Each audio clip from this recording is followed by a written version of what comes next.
Have you ever wondered what keeps a satellite just hanging up there in orbit? Or what physically pushes you back in your seat when a car floors it? Well, it's not magic, it's physics. And today, we're going to pull back the curtain on the three simple but unbelievably powerful laws of motion that Sir Isaac Newton figured out. These rules govern absolutely everything, from a simple falling apple to a rocket screaming into space.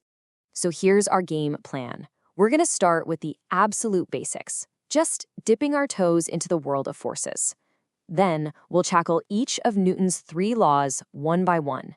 And to wrap it all up, we'll see how these rules pop up in real life, affecting everything from skateboard safety to some really amazing careers. It's going to be a wild ride. All right, let's dive right in. Before we can even begin to talk about Newton's laws, we have to get to know the main character in this whole story, force.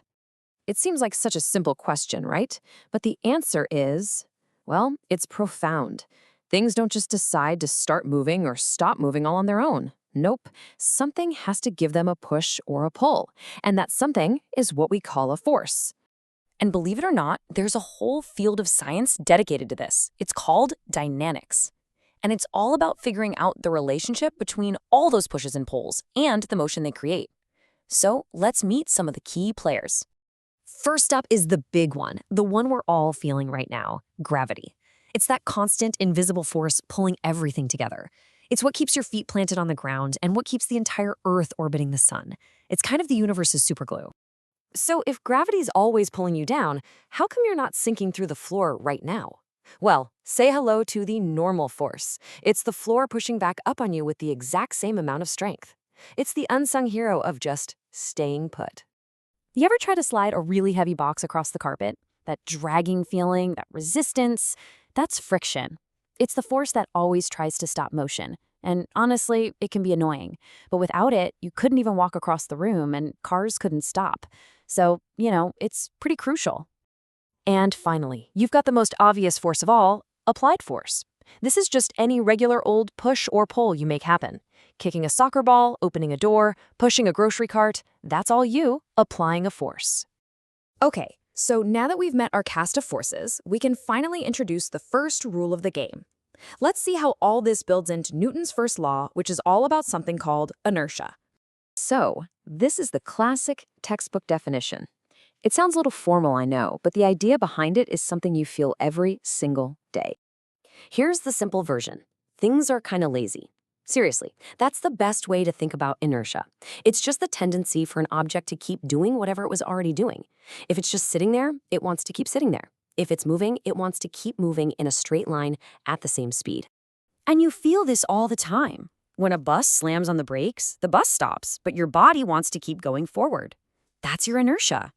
The reason it's so hard to get a heavy box moving is because you have to fight its desire to stay put. And way out in space, a satellite will just coast along forever, because there's basically no friction out there to stop it. Okay, so the first law tells us that you need a force to change motion. But the second law is where things get really interesting. It tells us exactly how much that motion is going to change. This is where the math comes in, and trust me, it's incredibly powerful.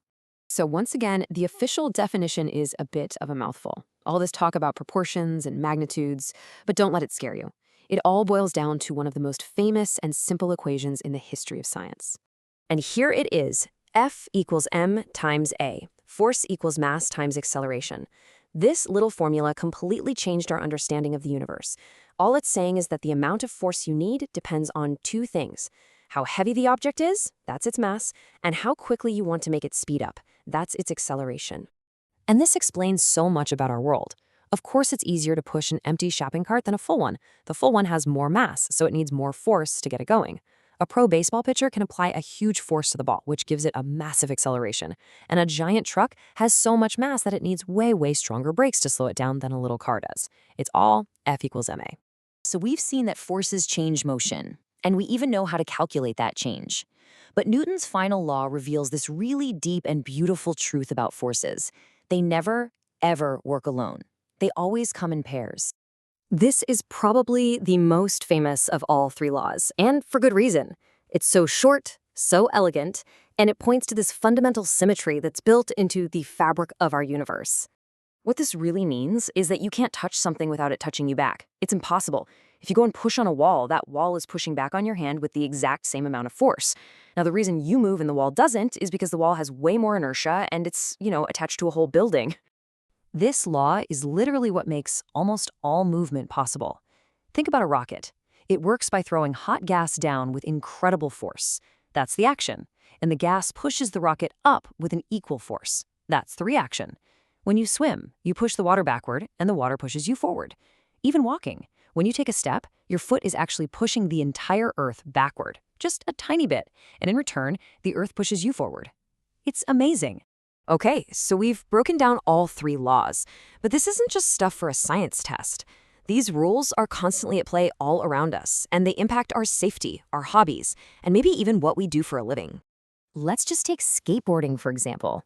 The first law, inertia, is why if your skateboard hits a crack and stops dead, your body keeps flying forward. That's why you wear a helmet. The second law, F equals ma, explains why a hard fall is so dangerous.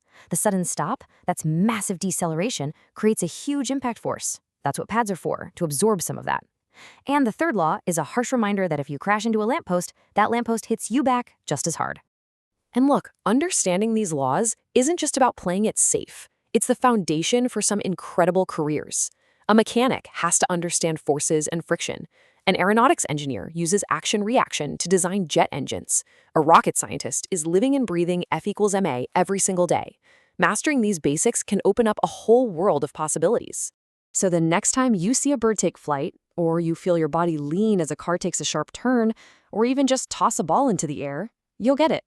You'll see those invisible forces at work, that constant dance of inertia, acceleration, and reaction. The world is always in motion, and now you've got the key to understanding how it all works. What's the first thing you're going to notice?